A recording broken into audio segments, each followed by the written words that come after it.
Bien, c'est parti. Bonsoir à toutes et tous et bienvenue. Vraiment, je crois que c'est la 9e conférence débat organisée par les Amis de la Louve. Merci beaucoup à nos intervenants de nous consacrer leur soirée. Et je vais revenir vers vous très vite. Avant, je voudrais replacer un peu le contexte de ce qui nous rassemble ce soir. Je ne vous connais pas tous. Moi, je m'appelle Catherine Puiseux. Je suis une coopératrice de la première heure. J'étais arrivée début 2013. Et avec le petit groupe que nous étions alors et qui a bien grandi, on a partagé la vision de Tom et Brian à l'époque, et puis on a porté le projet dans ses premiers développements. Et dans cette vision-là, il y avait 2 volets d'égale importance.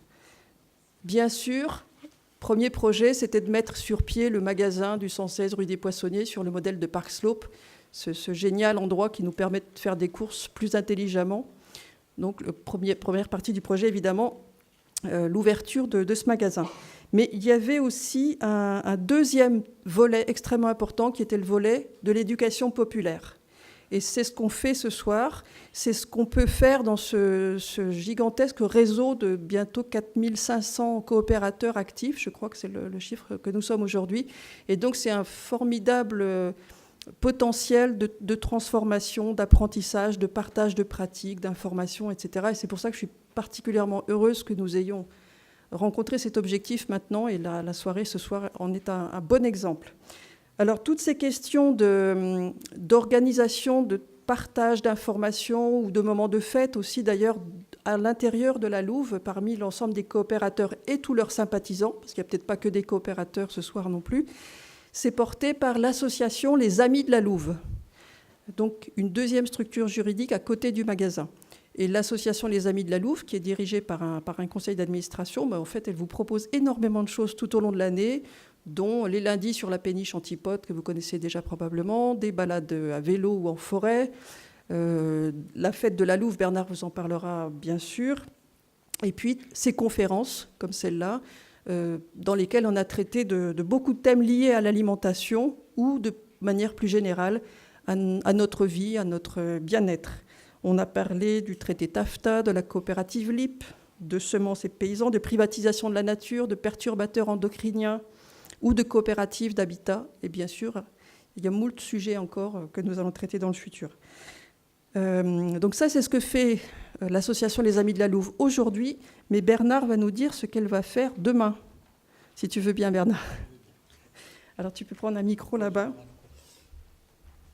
Et puis nous parler de la fête de la Louve, parce que c'est bientôt. Oui, donc, comme l'a rappelé Catherine, donc, je suis Bernard, moi, administrateur de l'association des Amis, depuis aussi 2014. On se suivait. C'est toi d'ailleurs qui m'as accueilli à l'époque. J'en suis ravie. Et donc, oui, donc, comme l'a rappelé Catherine, il s'agit effectivement de lancer le mouvement d'éducation populaire autour de l'alimentation et d'une alimentation de qualité. Donc ça, le mouvement est lancé, donc je vais vous en parler un petit peu. Et donc la prochaine étape pour nous, c'est la fête de la Louve, destinée aux coopérateurs et à leurs amis. C'est pas un grand public, donc c'est une fête qui aura lieu le samedi 15 juin prochain, donc au jardin du Ruisseau, porte de Clignancourt, près de la recyclerie, sur les voies ferrées de l'ex-petite ceinture. Donc c'est une journée qui commencera à 16h, de 16h à 18h. Ce sera des animations plutôt pour les enfants, mais vous êtes tous les bienvenus, puis on est tous des grands-enfants quelque part. De 18h à 20h, on aura donc un côté apéritif, et à partir de 20h, donc ce sera plutôt dansant. Donc il y aura tout ce qu'il faut pour pouvoir passer un moment, se rencontrer, discuter, jusqu'à 22h au plus tard, parce que là, on est obligé de rendre les locaux à partir de 22h. Donc c'est encore une fois, et ça je crois qu'il faut le souligner, c'est souvent des équipes bénévoles qui organisent ces réunions, comme ces soirées. Donc ça, je crois qu'on peut les en remercier, parce que c'est un travail qui se fait très en amont et qui mobilise beaucoup de temps pour chacun. Parmi les perspectives 2019 sur lesquelles nous allons travailler, donc il y aura sans doute, qui vous seront proposés aussi, donc des ateliers au magasin, donc des ateliers qui seront orientés vers une présentation de produits, de réflexions, de choses un peu portées par des coopérateurs systématiquement, ou des gens qui ont un projet intéressant à soumettre, qui ne passe pas par l'Assemblée générale et par, bien évidemment, les instances habituelles. Donc ça, on essaiera de vous proposer un programme au-delà des animations de la péniche que Catherine rappelait aussi tout à l'heure. On va essayer de proposer un programme d'ici là. l'autre action qui va être entamée, on l'espère aussi à partir de l'exercice 2019, deuxième partie, ça va être d'envisager des ateliers culinaires à destination donc, des habitants du 18e, c'est-à-dire une habitation, des habitants très multiples, très variés dans leurs origines, dans leur façon de vivre. Donc c'est aussi de pouvoir initier et de pouvoir échanger avec ces personnes autour d'une alimentation saine et de qualité. Donc ça, c'est une autre animation. Et enfin, on vous proposera, je pense, une autre soirée thématique au deuxième semestre, plutôt vers octobre ou novembre. On n'a pas encore le thème. Mais pareil, on essaiera aussi de trouver un thème intéressant qui puisse amener une réflexion autour donc, de l'alimentation, de l'engagement autour d'une agriculture durable, parce que ça fait aussi partie donc des objectifs de l'association de soutenir toutes ces actions autour de l'agriculture durable. Donc voilà pour l'association. Il y aura des élections prochainement. S'il y a des coopérateurs qui sont intéressés par ces projets, ils peuvent se présenter parce que c'est un conseil d'administration qui doit être ouvert effectivement aux bonnes volontés et à un engagement assez intense, c'est vrai, mais qui est intéressant. Et donc voilà, c'était pour vous dire que l'association, elle est très vivante. Je rappelle aussi que en tant que coopérateur, parce que beaucoup l'ignorent, vous êtes adhérent d'office de l'association, puisque ça permet effectivement que vous soyez mis à disposition pour vos services du supermarché. Donc voilà, je vous remercie. Venez voir Bernard, venez voir Véronique ou Isabelle ou les membres du CA si vous avez des questions sur tout ça. Le thème de ce soir, en tout cas, il est proposé par Véronique, que tout le monde connaît Véronique Usdin, parce que vous la croisez dans le magasin, quel que soit le service sur lequel vous êtes inscrit, puisqu'elle connaît tout comme sa poche.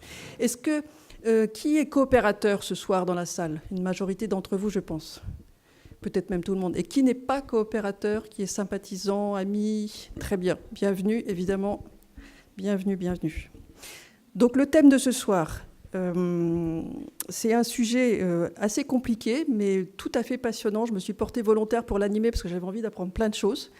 Donc j'espère qu'on va réussir à partager tout ça avec vous.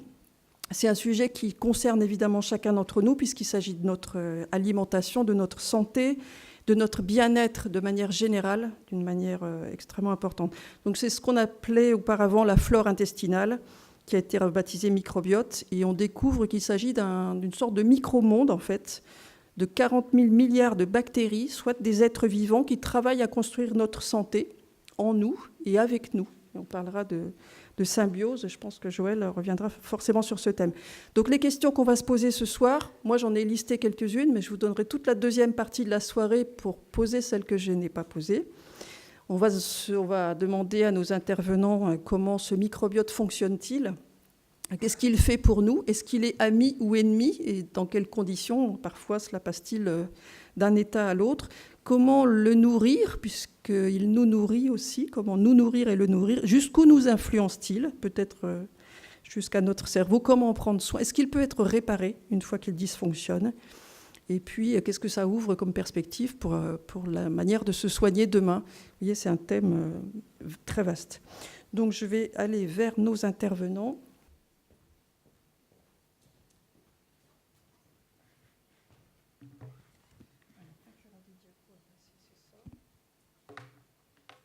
Alors, le sujet n'est pas très simple. Il n'est pas exclu que je dise des bêtises.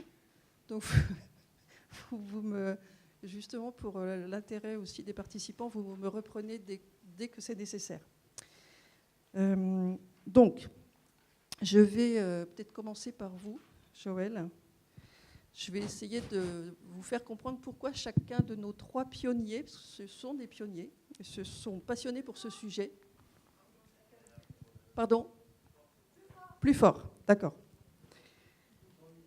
Plus dans le micro, ok. Très bien. On va parler avec le micro collé comme ça. Oui. Donc Joël Doré, je vais commencer par vous. Vous êtes un scientifique, vous travaillez pour l'INRA. L'INRA, c'est l'Institut national de la recherche agronomique. Et vous y avez deux rôles. Vous êtes directeur de recherche à l'unité Micalis et vous êtes directeur scientifique de l'unité Métagénopolis. Donc toutes les deux au service de la recherche sur le microbiote. Mais quelle est la différence entre ces deux? Micalis, c'est une unité de recherche de presque 300 personnes en fait. Et le nom veut dire microbiologie de l'alimentation au service de la santé.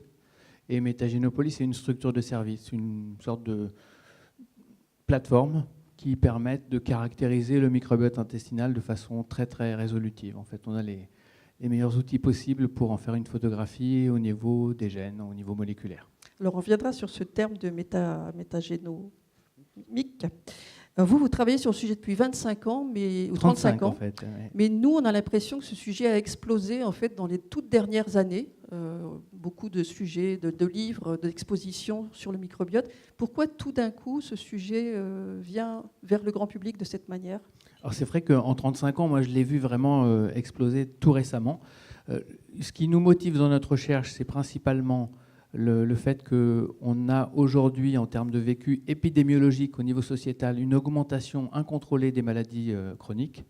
Et on constate, et on sait que ce n'est pas la génétique humaine, puisque ça va beaucoup trop vite pour l'expliquer par la génétique. On sait que c'est l'environnement, et parmi les facteurs d'environnement et de relation entre l'homme et son environnement, il y a le microbiote au milieu. Et chaque fois qu'on regarde chez des patients en fait, atteints de maladies chroniques, on trouve une altération du microbiote intestinal. Donc ça a été un moteur fort de notre motivation au travail. Et la technologie, je l'évoquais un petit peu, mais la possibilité de caractériser les génomes du microbiote comme on a caractérisé le génome humain a été aussi un moteur assez puissant pour nous faire avancer. Je pense que ça répond un petit peu à cette situation. Et on a vu apparaître des écrits, comme par exemple le bouquin de Julia Enders, Les charmes discrets de l'intestin, traduit je crois dans 27 langues et donc lu énormément, qui ont permis finalement d'apporter ces messages-là vers la société et de contribuer à une prise de conscience qui est à mon sens assez légitime, mais je suis un peu biaisé quand même de donner un point de vue comme ça. Mais je pense qu'on a encore beaucoup à apprendre en fait au niveau de la recherche, de la construction de connaissances. Mais voilà, on est microbien. Donc plutôt une raréfaction des maladies infectieuses, mais une explosion des maladies de cet ordre. On a contrôlé effectivement le siècle dernier les maladies infectieuses. En fait, certaines ont été éradiquées complètement, essentiellement à travers l'hygiène, à travers la vaccination, à travers les antibiotiques. Et en fait, on a fait tout ça et on a observé dans le même temps une augmentation des maladies chroniques, les maladies inflammatoires, les maladies métaboliques, le diabète, obésité, les maladies hépatiques, entre la stéatose, l'hépatite et la cirrhose par exemple, et puis aussi aujourd'hui des maladies neurologiques, neurodégénératives ou neuropsychiatriques qu'on relie à une altération du microbiote ou qu'on associe à une altération du microbiote. Donc on pense qu'on a un levier d'action qui mérite d'être exploré. Bien sûr. Le lien avec la santé, on y reviendra bien sûr. Je me tourne vers vous, André Burkel. Vous êtes docteur en pharmacie, vous êtes biologiste et vous êtes expert en immunologie et en infectiologie. Et vous avez fait énormément de recherches sur le microbiote intestinal et tout particulièrement des recherches sur son incidence sur la santé. Par où vous êtes arrivé, vous André, à ce sujet du microbiote ? Première chose, quand vous parlez alimentation, moi je ne savais pas ce que ça voulait dire quand j'étais jeune biologiste. Puis j'ai un incident de parcours assez fort, une hépatite B qui était au bord d'être fulminante et je ne sais pas trop comment je m'en suis sorti. En tout cas, j'ai des séquelles importantes dans ce domaine. Et il a fallu que je trouve immédiatement une solution pour changer mes habitudes alimentaires. Je suis lorrain, à choucroute, à saucisse et des choses comme ça. C'était plus possible. Donc du jour au lendemain. Donc j'ai cherché et j'ai trouvé les habitudes alimentaires des Crétois, je dis bien. J'ai découvert le régime crétois avant le régime méditerranéen. Je l'ai appliqué et ça m'a parfaitement réussi. Du coup, j'ai un peu partagé mon expérience. C'était un hasard complet. Ce n'était pas du tout ma formation. Comme pharmacien biologiste, on ne s'occupe pas du tout de nutrition. Donc j'ai partagé mon expérience en écrivant un livre qui est devenu, pourquoi, j'en sais rien, un best-seller. Et quand on s'épanche, alors moi je ne suis ni chercheur ni trouveur. Je revendique le fait que je suis agrégateur, c'est-à-dire que je travaille beaucoup et j'agrège un certain nombre de données qui me permettent de travailler aussi bien en transversal qu'en horizontal. Et donc, on a travaillé 2 ans de recherche bibliographique, documentation, validation et ensuite référencement. Sur les microbiotes. Sur le microbiote. Et là, s'est posée la question qui se pose toujours quand on doit proposer quelque chose, ou qu'on veut proposer quelque chose à un médecin ou un professionnel de santé, peu importe, oui, vous allez évaluer le microbiote de la personne, mais qu'est-ce qu'on fait après? Et là, comme j'avais une tendance très forte à aller vers la nutrition, j'ai embauché une docteure en sciences qui était nutritionniste, vraiment avec des fondements scientifiques très importants. Et elle a travaillé quasiment une année et demie sur les aliments du microbiote.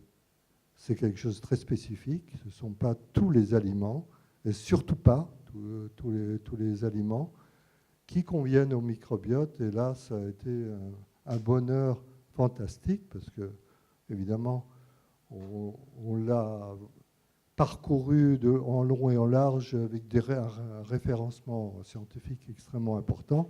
Donc, on sait de quoi on parle quand on parle de la nutrition du microbiote. Et du coup, on a proposé ce type de solution, uniquement ce type de solution au départ. Alors, il y a 3 microbiotes. Il y a celui qui est très pauvre, celui qui est entre les deux, et celui qui est très riche. Celui qui est très riche, on ne s'en occupe pas, c'est pas la peine. Hein.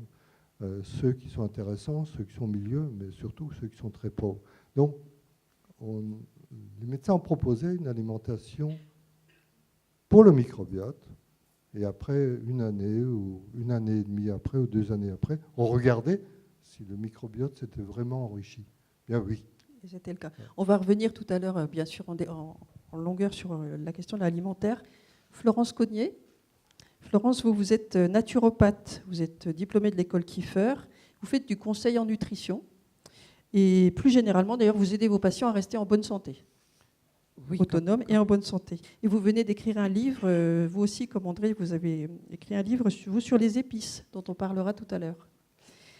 Dites-nous d'abord, on connaît peut-être quelques éléments sur la naturopathie, mais redites-nous, Florence, de quelle manière elle approche la question du soin, la naturopathie. Alors, la naturopathie, un naturopathe accompagne les personnes à prendre en main leur santé. Je pense que c'est la première des définitions. On dit aussi éducateur de santé, soit à restaurer son capital santé quand celui-ci est détérioré, soit à le maintenir et à veiller à ne pas perdre de la vitalité, perdre au fil des années. Il y a une espèce d'a priori dans notre inconscient collectif que forcément, en vieillissant, on a des tas de petits problèmes de santé. C'est normal. Ben non, c'est pas normal. On n'a pas de raison parce qu'on vieillit pour autant d'être en mauvaise santé. Voilà, la naturopathie, c'est accompagner à prendre en main sa santé par les moyens naturels, donc l'alimentation étant le premier axe de travail, bien évidemment, mais pas que. Et il n'est pas... la façon de bouger, les exercices et l'activité physique sont tout aussi importants. Et la gestion du stress, pour faire que les 3 premiers... Et le microbiote intestinal a sa place, bien sûr. Ah ben quelle place? La naturopathie s'intéresse depuis toujours à la digestion, de la bouche à l'anus, je dirais, et donc particulièrement de l'intégrité des muqueuses et de la paroi digestive et du microbiote intestinal. Ça fait partie des fondements de la pratique. Je dirais même plus toutes les médecines traditionnelles, que ce soit ancestrale, la médecine chinoise, la médecine ayurvédique, la médecine celte, la médecine considère qu'un intestin en bon état est responsable ou co-responsable de notre santé. Alors après, on est dans la différence avec aujourd'hui. C'était sur la base d'observations cliniques, d'observations empiriques, j'ai envie de dire, et pas sur la base de vérifications scientifiques. Voilà, maintenant, les deux se rencontrent et c'est formidable, quoi. Comment vous l'observez d'ailleurs lors d'une consultation en naturopathie? On se rend compte de l'état du microbiote de quelle manière? Par un certain nombre d'outils d'observation et puis par le questionnement sur... on nous surnomme les obsédés du caca, nous, les naturopathes, parce qu'on rentre dans le détail de comment les choses se passent pour la personne. Hein. On n'aborde pas forcément tous les sujets en bilan naturaux, tous les systèmes, mais le système digestif, forcément, on y passe. Et la façon dont se déroule le transit intestinal est explorée en détail. On le voit aussi quand il y a une dysbiose importante. Une dysbiose, c'est un dysfonctionnement du microbiote intestinal et du fonctionnement intestinal. On le voit souvent dans les yeux et dans l'iridologie. Donc ça, c'est un outil d'observation intéressant pour compléter l'observation.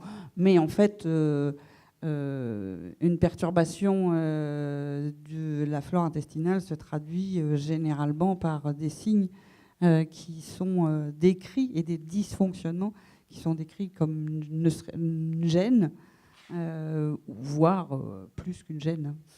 Par les personnes. C'est des fois la cause de la consultation et des fois pas. Alors on va... Pardon.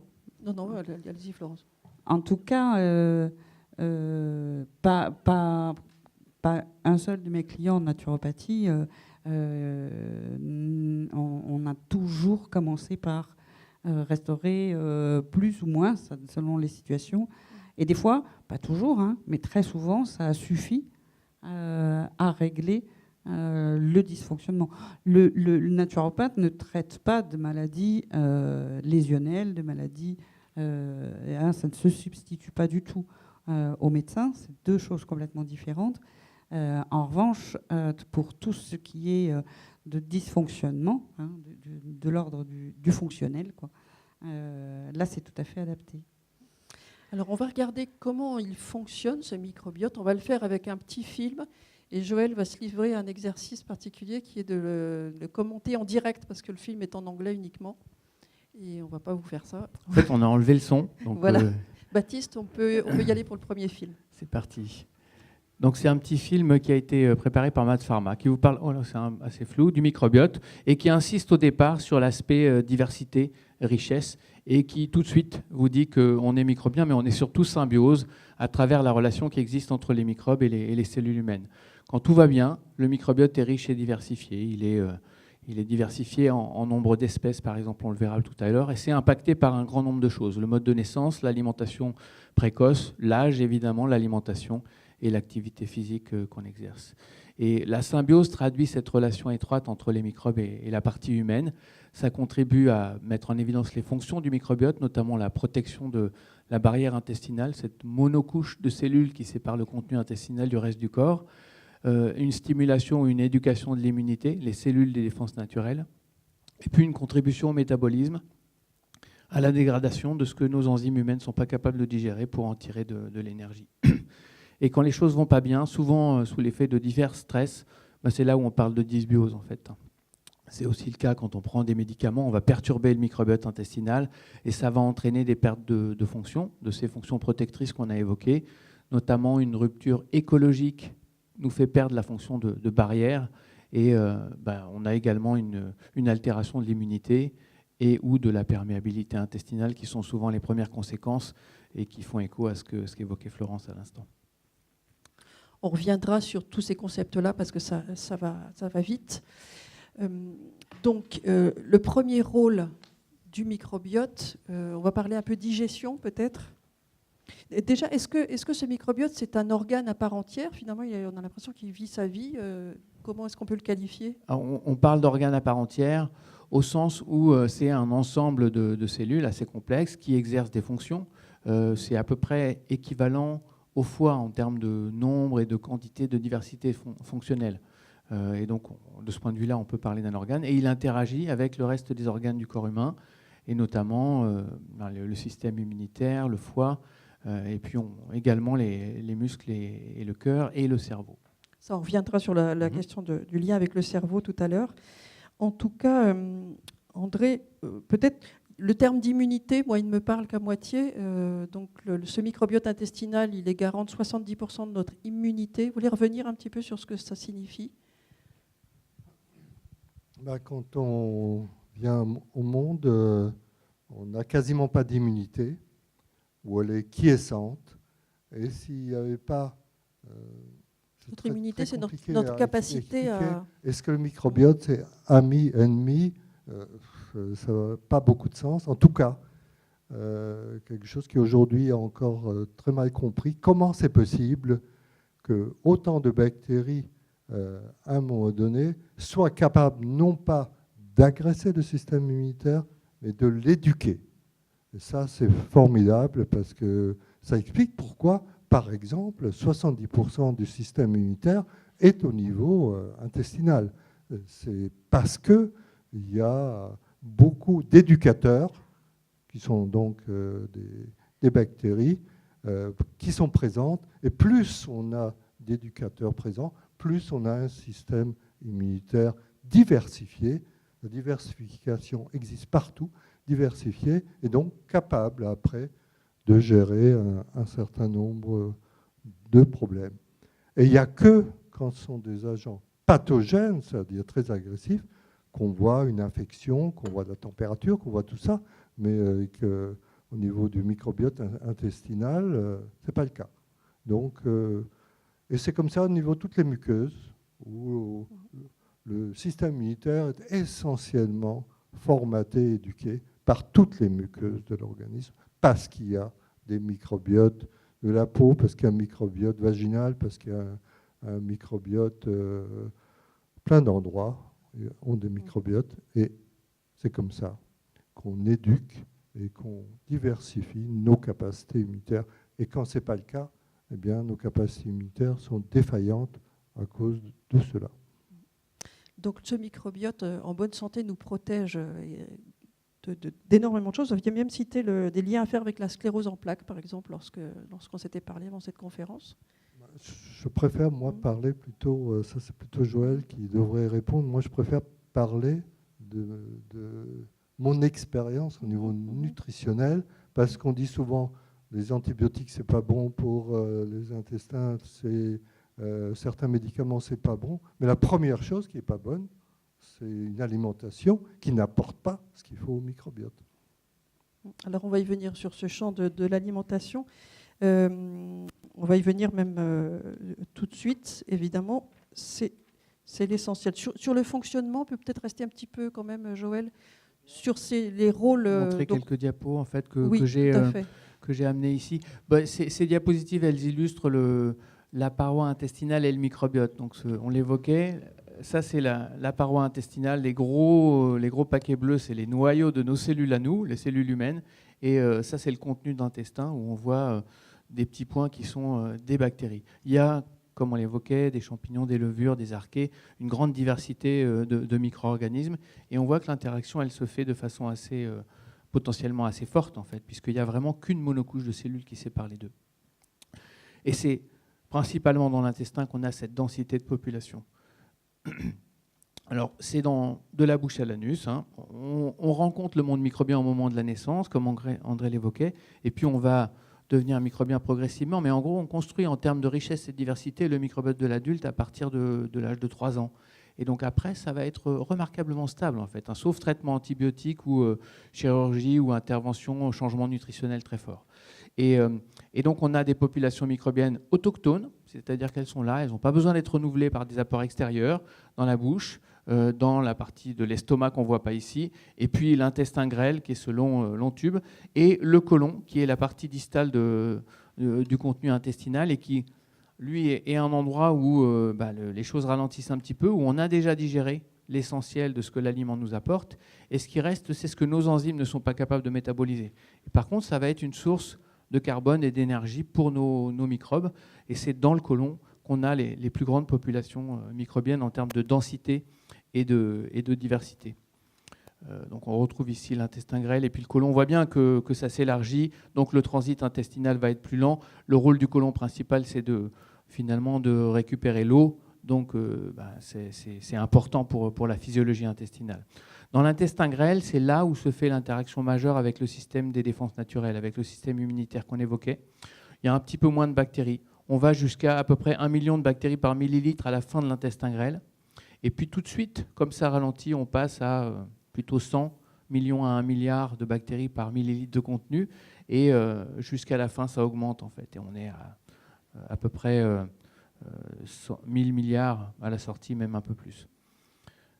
Et cette interaction avec la paroi intestinale, qu'on va retrouver sur la diapo suivante, elle permet de conceptualiser, d'imaginer comment le microbiote intestinal et l'hôte vont interagir et comment cette interaction va être finalement impactée fortement par la perméabilité, par la façon dont les cellules de la paroi intestinale sont jointives ou pas. Quand on parle de perméabilité ou d'hyperperméabilité, simplement on évoque le fait que nos cellules de la paroi intestinale peuvent s'écarter un petit peu, laisser passer du signal bactérien.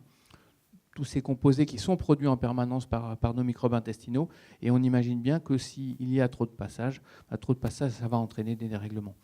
Ça peut être des dérèglements liés à la réponse du système immunitaire qui va nous protéger contre cet excédent de signaux bactériens, mais ça peut être aussi des dérèglements liés à la reconnaissance par notre immunité de composés alimentaires, comme la caséine du lait par exemple, ou comme le gluten du pain. Et souvent, les intolérances au gluten ou à la caséine sont liées à un moment dans notre vie où on a eu une hyperperméabilité de la paroi intestinale, où ces composés de l'alimentation sont passés de façon un peu importante ou massive dans la voie sanguine, et à ce moment-là ont été reconnus par le système immunitaire comme un agresseur. Le système immunitaire est équipé pour mémoriser, et donc on va finalement avoir construit une intolérance qui va être difficile à éliminer ensuite. Puis pour un petit peu faire un résumé sur les fonctions du microbiote intestinal, ce dont on a parlé un peu, c'est l'effet de barrière. Ça, c'est l'effet direct des microbes contre les bactéries de l'environnement, qui finalement s'exercent en permanence et nous protègent grandement, parce qu'on mange régulièrement des bactéries pas forcément sympathiques à travers le fromage, par exemple, ou différents aliments. C'est pas grave, tant qu'on a notre microbiote intestinal qui exerce cet effet de protection. L'éducation du système immunitaire, on en a parlé. On a de la signalisation vers les organes, y compris à distance vers le cerveau. Ça régule en partie la prise alimentaire, par exemple. Donc, quand on n'a plus faim, c'est un peu nos microbes qui nous disent que tout va bien. Et puis, ça va gérer aussi la motricité intestinale, le transit notamment. Et puis, on contribue à travers ces différents aspects-là au métabolisme en général. Donc, on dégrade des composés comme des micronutriments venus de la matière végétale. Quelquefois, on potentialise les effets bénéfiques de ces composés-là. On va moduler la biodisponibilité des micronutriments et puis on va produire des composés bénéfiques, des petites molécules qui sont des molécules sources d'énergie, par exemple, pour nos cellules humaines. Le microbiote produit des vitamines. La vitamine K et la vitamine B sont essentiellement apportées par l'activité microbienne dans l'intestin et puis dégrade des composés comme les fibres alimentaires qui sont pas gérés. On n'est pas des escargots, donc on n'est pas capable de dégrader la cellulose. Quand on mange une feuille de salade, si nos microbes ne sont pas mis en jeu, il n'y a pas de dégradation du tout de la cellulose de la salade. Donc voilà, c'est un job de nos microbes intestinaux. Alors justement, le petit film qu'on va voir, lui, il est sous-titré en français, je crois, je suis sûre. Il nous parle de cela, de cette activité intense qui se fait dans notre côlon essentiellement pour dégrader les aliments que nous mangeons. Et puis il y a une partie, vous me disiez, Joël, une partie de ce qu'on mange qui nourrit directement les bactéries. On mange une salade, on nourrit les bactéries. C'est le cas des fibres, effectivement. C'est-à-dire qu'on n'a pas d'enzymes pour dégrader les composés complexes de la matière végétale, mais par contre, nos microbes sont équipés pour ça. Et incidemment, André parlait de l'importance de la richesse et de la diversité du microbiote intestinal. Finalement, elle est un regard ou un miroir de la richesse et de la diversité des fibres alimentaires qu'on ingère. Donc on peut effectivement moduler la richesse et la diversité de nos micro-organismes intestinaux en apportant une grande variété de fibres alimentaires. Alors on va se pencher là-dessus, sur l'alimentation. On va d'abord regarder ce petit film. Baptiste, si c'est bon pour toi.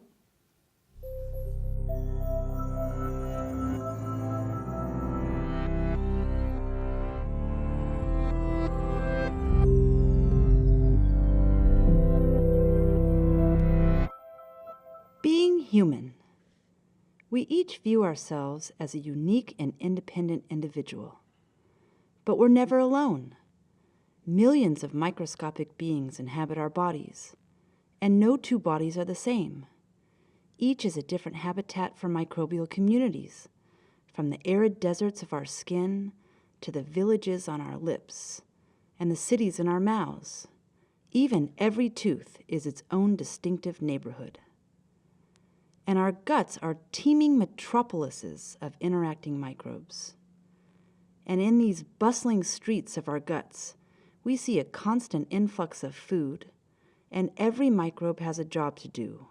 Here's a cellulitic bacteria, for example. Their one job is to break down cellulose, a common compound in vegetables, into sugars.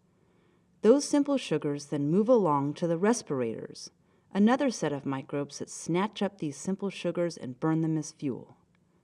As food travels through our digestive tract, it reaches the fermenters who extract energy from these sugars by converting them into chemicals like alcohol and hydrogen gas, which they spew out as waste products. Deeper in the depths of our gut city, the syntrophs eke out a living off the fermenters' trash. At each step of this process, energy is released, and that energy is absorbed by the cells of the digestive tract.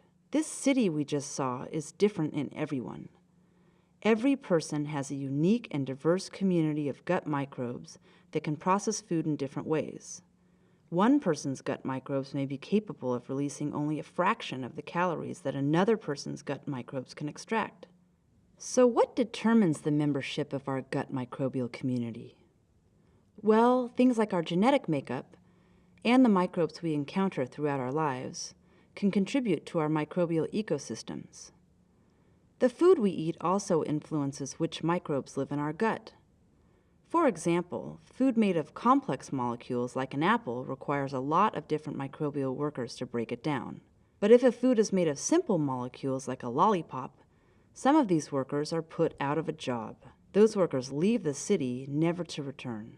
What doesn't function well are gut microbial communities with only a few different types of workers. For example, humans who suffer from diseases like diabetes or chronic gut inflammation typically have less microbial variety in their guts.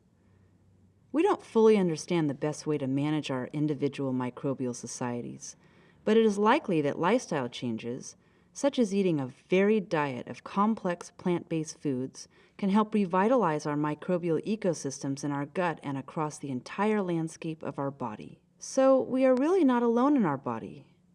Our bodies are homes to millions of different microbes, and we need them just as much as they need us.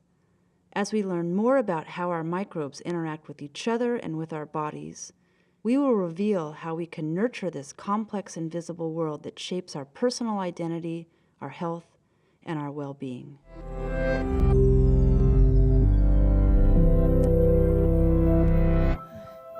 Alors justement, comment le nourrir correctement, ce microbiote André, ce régime crétois, qu'est-ce qu'il contient? Ce n'est pas le régime crétois, c'est le régime crétois où on a sorti certains aliments qui existent depuis la nuit des temps et qui sont les seuls aliments qui sont profitables pour la bonne santé du microbiote intestinal, sa diversité, et ça dès le départ. Dire que ce soit l'allaitement, que ce soit ensuite la diversification alimentaire, hein, encore une fois une diversification, les choses doivent se passer petit à petit. Et après arrive le stade où commence un stade où, à partir de 3 ans, le microbiote est quasi le même jusqu'à extinction des feux, sauf accident, évidemment. Mais quelqu'un qui a un microbiote riche, s'il n'a pas d'accident en cours de route, c'est une empreinte à vie. Donc nous, quand on a un microbiote qui est diversifié, on fait rien. Enfin, surtout pas moi, mais les thérapeutes ne font rien. Ce n'est pas la peine. On continue comme ça. Et puis, ce qui nous a fascinés, c'est les microbiotes pauvres, parce que c'est cela qu'il faut aider. On ne peut pas décemment vivre une vie avec un microbiote pauvres pendant des années, des années. C'est forcément, il y aura des problèmes derrière. On se retrouve avec une humidité amoindrie, on se retrouve avec une perméabilité accrue, donc, et ainsi de suite, on pourrait énumérer. Donc, la solution, elle est au niveau des prébiotiques. À ne pas confondre, s'il vous plaît, avec les probiotiques. Je vais Un vous revenir sur les deux probiotique, définitions. c'est quoi? Ce sont des bactéries vivantes qui sont données dans des gélules et ainsi de suite, et qui sont censées avoir un impact sur des choses ponctuelles, un petit peu d'allergie, un petit peu de choses comme ça. Mais vous ne pouvez rien avec un probiotique sur un microbiote appauvri. Imaginez-vous des milliards de bactéries, c'est pas possible.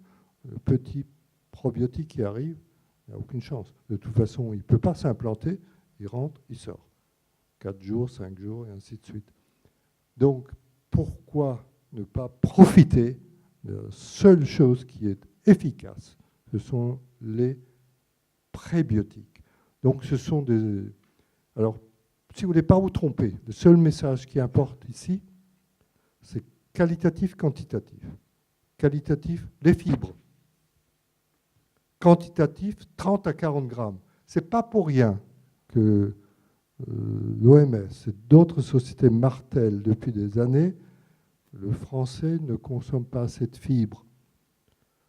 Alors on a attribué aux fibres des effets santé? Non. Les effets santé attribués aux fibres sont essentiellement liés au travail que fait le microbiote. Donc lui, il le digère parce qu'il en a besoin. Il a besoin d'énergie, il a besoin de carbone, de soufre, et ainsi de suite. Il les trouve là-dedans. Donc c'est formidable. Et donc comme c'est une centrale, il y a de la fermentation, de la putréfaction, il y a des choses comme ça. Une vraie centrale. Et à ce moment-là, le microbiote va rejeter des produits dont il n'a pas besoin forcément lui, dont certains qui sont des effets santé extraordinaires. Et tout ça n'est extraordinaire que s'il y a ce type de... Donc, fibres, 30 à 40. Quand vous avez 30 à 40 grammes de fibres, vous avez en même temps ce qu'on appelle les amidons résistants, c'est-à-dire ces amidons qui ne sont pas digérés. Vous avez des fructanes, des non-savants. Vous avez un truc, moi je trouve magique, qui sont le bêta-glucane, qui a eu des allégations santé, c'est-à-dire l'équivalent d'un quasi-médicament sur la glycémie. Il faut qu'on donne des exemples, peut-être, André, parce que nous, ça ne dit pas grand-chose. Comment ? Il faut peut-être qu'on donne des exemples de les fibres, par exemple. En mangeant quels aliments est-ce qu'on les fibres on a quelques... sont dans tous ces aliments-là. Et voilà, c'est là que vous trouvez les fibres. Donc, je vous parlais, faites-moi passer le bêta-glucane, c'est juste pour le fun. Vous avez là... En plus. Qu'est-ce qu'on a après? Encore, voilà. Ça, c'est magique pour moi, mais parce que c'est quelque chose qui m'a beaucoup aidé. Le bêta-glucane, c'est le son d'avoine ou d'orge, peu importe. Je dis le son, et là, il faut du bio, parce que le son, ça contient aussi beaucoup de pesticides. Donc, quand ce n'est pas bio, ça coûte un peu plus cher, mais je ne suis pas tout le temps en train de marteler bio. En tout cas, là, je le fais. Donc, ça diminue le sucre après avoir mangé. Ça accélère le transit. Ça diminue même le sucre sur le repas suivant. Ça, c'est extraordinaire. Et ça coûte 3 francs 6 sous.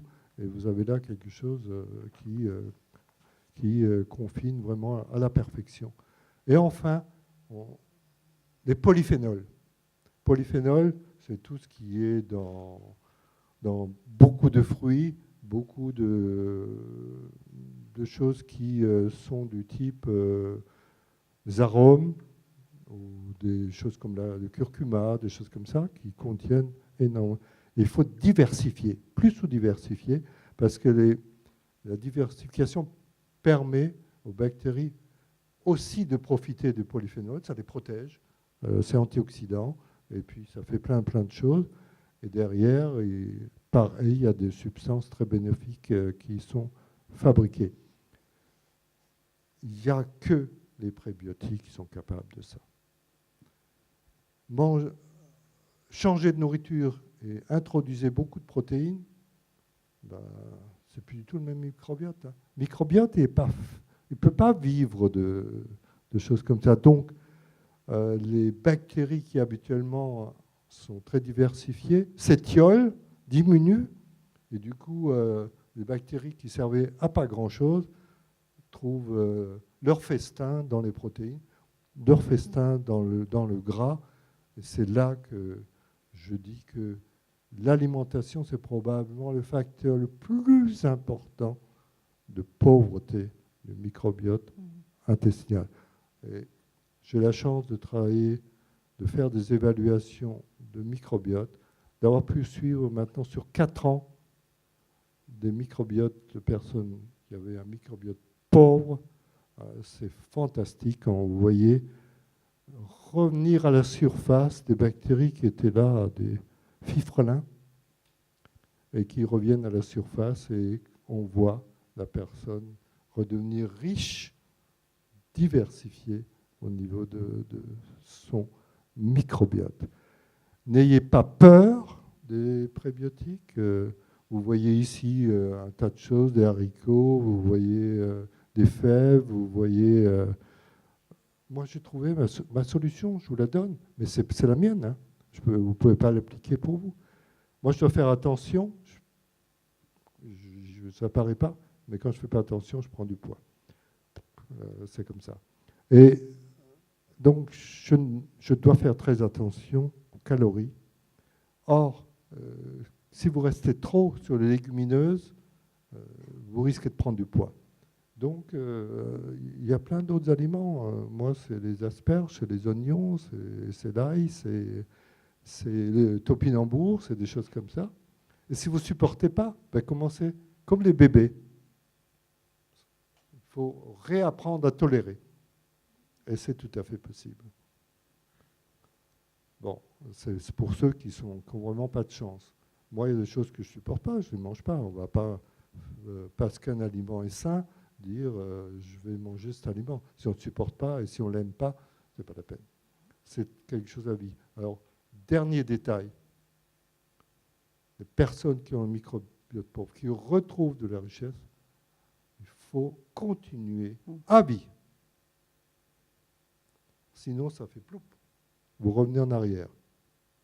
Le microbiote qui, malheureusement, n'a pas été riche avant 3 ans, il peut redevenir riche, mais il n'est pas vraiment fondamentalement un microbiote riche. Il a été poussé, tant mieux, hein, c'est possible, mais vous ne pouvez pas revenir en arrière. C'est à vie. Vous ne pouvez pas dire au bout d'1 an, tiens, j'ai un microbiote riche, je fais comme avant. Ben, ça ira très vite en arrière, plus vite qu'en avant. Alors, on reviendra au travers de vos questions, notamment, hein, je suis sûre que vous en avez beaucoup sur l'alimentation. Florence, on en discutait. Évidemment, il y a ce qu'on mange, mais ça ne suffit pas. Il y a d'autres facteurs. Il y a aussi dans quelles conditions on mange ou comment on mange.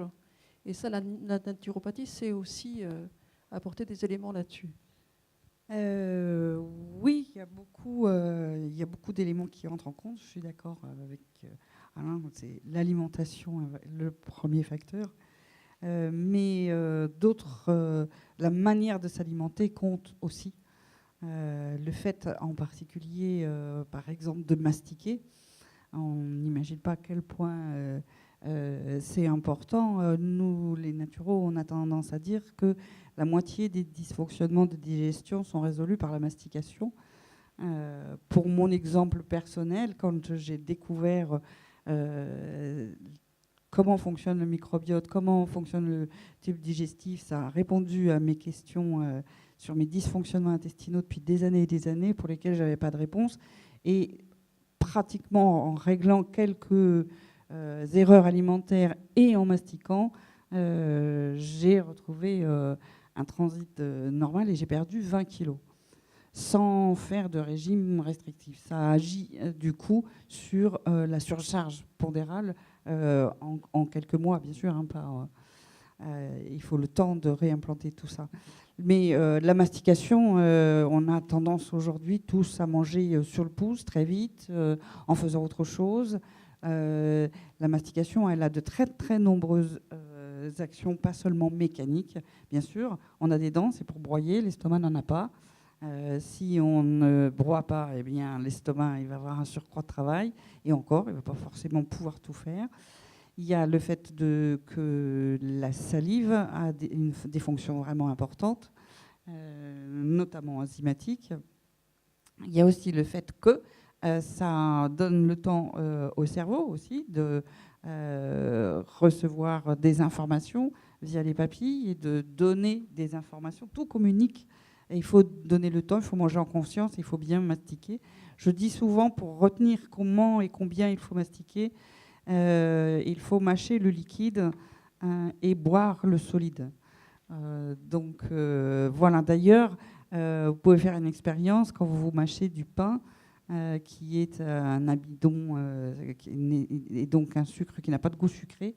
Si vous le mâchez au point, au minimum, qu'il soit réduit en purée, encore mieux qu'il soit liquide, vous avez un goût sucré dans la bouche. Donc l'amylase, qui est l'enzyme qui fait la première digestion des amidons, a fait son œuvre dans la salive. Ça, c'est important. Il y a d'autres choses aussi qui dénaturent les aliments, les cuissons excessives et nos modes de cuisine aujourd'hui sont beaucoup dans les cuissons excessives, que sont la cocotte minute, qui cuit à beaucoup trop haute température, les fritures qui sont très fréquentes, les barbecues, tous ces modes de cuisson dénaturent et du coup voilà, on perd les bénéfices, ça enlève notamment, ça détruit tous les micronutriments que sont les vitamines, les minéraux, les oligo-éléments qui sont indispensables. Et puis tous les aliments raffinés. À propos de micronutriments, Florence, vous vous êtes intéressée aux épices particulièrement. Alors on n'en a pas parlé avec André. Par exemple, quel rôle jouent-ils les épices ? Si, il l'a mentionné tout à l'heure en parlant des polyphénols. Une des sources importantes de polyphénols sont toutes les épices et aromates.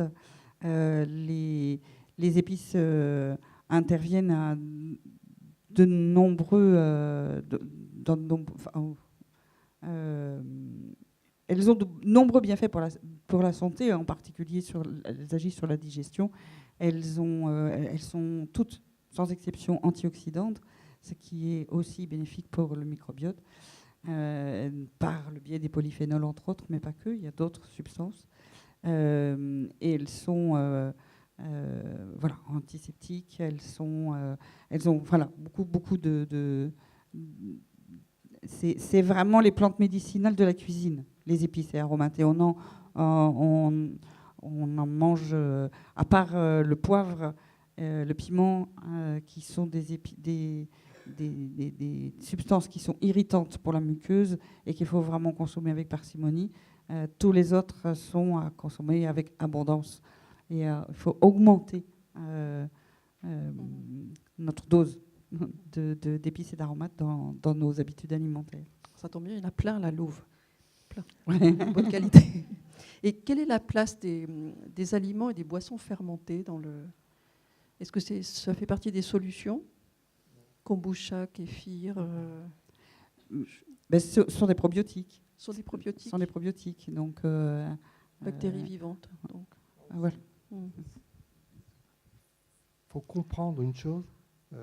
La logique pure, il y a une masse énorme, et c'est malheureusement en apportant au niveau quantitatif, il ne faut pas oublier ceux qui pensent pouvoir réenrichir un microbiote avec 10 ou 15 grammes de fibres, ce n'est pas possible. Ou alors c'était quelqu'un qui n'avait pas un microbiote appauvri, parce qu'un microbiote appauvri, c'est appauvri. Hein, c'est la moitié de bactéries en diversité en moins. C'est énorme au niveau de ce que ça peut représenter déjà au niveau immunitaire, mais au niveau digestif, pareil. Donc, fermenter, oui. Les probiotiques, peut-être. Parce que malheureusement, ce n'est pas légiféré, les probiotiques. On argumente de beaucoup de manières sur les probiotiques. Il y en a très peu qui ont vraiment droit de citer et quasiment peu. Donc, je dis fermenter, oui, mais la diversité, on la récupère que à travers une quantité importante, notamment de fibres et de polyphénols. André disait tout ça. Pardon. Je mettrais j'abonde dans le sens que ça ne sert à rien d'ensemencer un intestin qui n'est pas alimenté. Donc la priorité, c'est évidemment les prébiotiques. Faut assainir et supprimer les aliments poisons, remplacés par les aliments nécessaires que sont les prébiotiques. Mais ensuite, on peut aussi, on en trouve dans l'alimentation, aussi réensemencer, ce qui, de notre point de vue, peut aider quand même. On retrouvera vos conseils sur votre site, Florence, je crois. Hein. Oui. Ce qu'on a mis là. Alors, oui, je vous ai mis ce document pour vous donner quelques petits repères que vous avez pu récupérer à l'entrée. Il y a une autre chose, voilà, qui est cette petite roue là. Il y a une autre chose qui est compliquée dans l'alimentation, c'est les mauvaises associations alimentaires qui, du coup, comme par exemple de manger des fruits en fin de repas, c'est une mauvaise habitude alimentaire qui ces mélanges, du coup, font qu'à la finale, on se retrouve avec des micronutriments qu'on ne peut pas utiliser pour faire rapide. Les fruits, pour vous expliquer, les vitamines qu'on a dans le fruit, on le digère en 20 minutes, ce n'est pas dans l'estomac que ça se passe.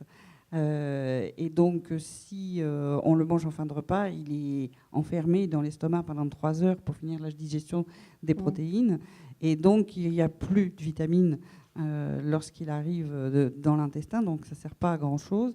Et puis, un fruit qui fermente produit de l'alcool, ce qui entrave la digestion générale. Donc, il y a plein de mauvaises raisons de manger des fruits en fin de repas.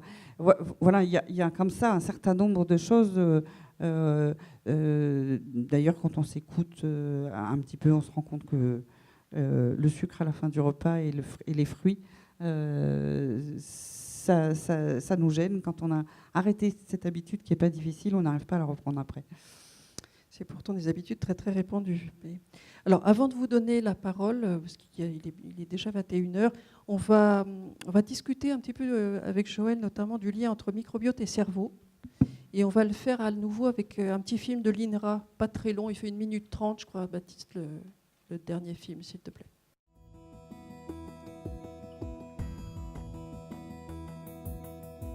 Les recherches récentes ont permis d'établir que notre ventre est un cerveau, le 2e cerveau avec 200 millions de neurones indépendants. Notre intestin grêle est un concentré d'intelligence, équivalent à celui d'un petit animal de compagnie. Une grande partie de nos activités neuronales prennent naissance dans le ventre. La nutrition va permettre de réguler l'équilibre du système nerveux entérique, voire central. Les récepteurs synaptiques réagissent à toute stimulation. Ils régulent et envoient des informations.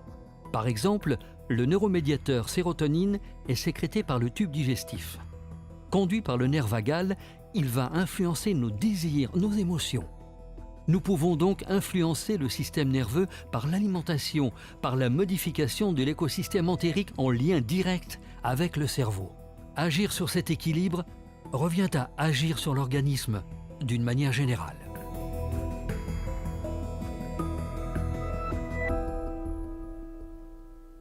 Là, on parle du système nerveux et vraiment des neurones, en fait.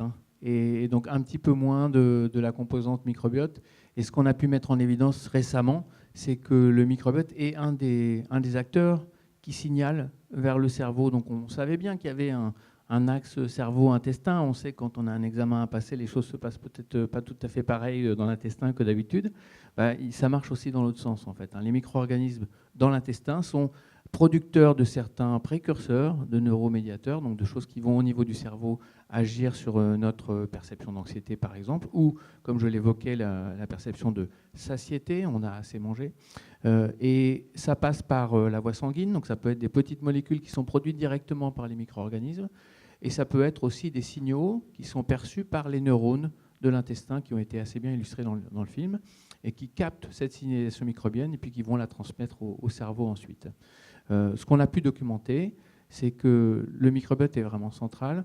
On a par exemple des travaux sur animaux qui ont montré que quand on transfère le microbiote d'un animal à un autre, si on part d'un animal calme vers un animal anxieux, finalement l'animal anxieux qui reçoit le microbiote d'un animal calme va devenir calme. Et donc il y a vraiment, et c'est associé à des concentrations de petites molécules dans le cerveau qui sont finalement contrôlées d'une certaine façon par le microbiote intestinal. Et puis on a relié une déviation du microbiote à certaines pathologies, notamment des pathologies neurodégénératives ou neuropsychiatriques. Et on documente encore ça aujourd'hui beaucoup. C'est moins bien documenté dans le Parkinson ou l'Alzheimer, par exemple, où on commence tout juste à avoir des résultats. Un petit peu plus dans la schizophrénie ou l'autisme, par exemple, où on a des relations qui sont bien documentées et qui nous font penser que moduler le microbiote peut être un moyen d'agir. Un moyen d'agir sur toute cette signalisation qui se fait de l'intestin vers le cerveau. On a évoqué dans les dérèglements associés au dérèglement du microbiote intestinal la perméabilité, l'inflammation, on a parlé de stress oxydant également. Ces trois composantes de la partie homme, en fait, qui sont modulées par le microbiote intestinal, et même ces altérations-là, elles peuvent s'entretenir finalement. Ça fait des sortes de cercles vicieux qui s'installent et qui sont difficiles à contrôler ou finalement à gérer pour restaurer une situation normale. Bien, la même chose se passe par extension au niveau du cerveau. Donc quand on a de la perméabilité ou de l'hyperperméabilité intestinale, on génère de l'inflammation, du stress oxydant, c'est plein de petites molécules à effet délétère qui circulent dans l'organisme, qui peuvent aller au niveau du cerveau, qui peuvent même augmenter la perméabilité des vaisseaux sanguins au niveau du cerveau, donc laisser passer beaucoup de signaux agressif, inflammatoire, et l'inflammation au niveau du cerveau, c'est vraiment ce qui va altérer la construction des circuits finalement au niveau neuronal et la santé, et notamment dérégler les perceptions de stress et d'anxiété. Avec une étude particulière sur les états dépressifs qui a été faite, une cohorte assez importante. Une très grosse étude sur une cohorte de plus de 1000 individus, validée par une cohorte belge, validée par des comparaisons avec une cohorte hollandaise équivalente à peu près, et qui montre effectivement cette relation entre dépression résistante, en fait des dépressions sévères, et l'altération du microbiote intestinal et de paramètres de l'autre, et également qui souligne un petit peu le rôle clé que peut avoir le microbiote intestinal dans la production de sérotonine ou de dopamine qui sont évoqués ici et qui sont des composés majeurs de notre perception de bien-être.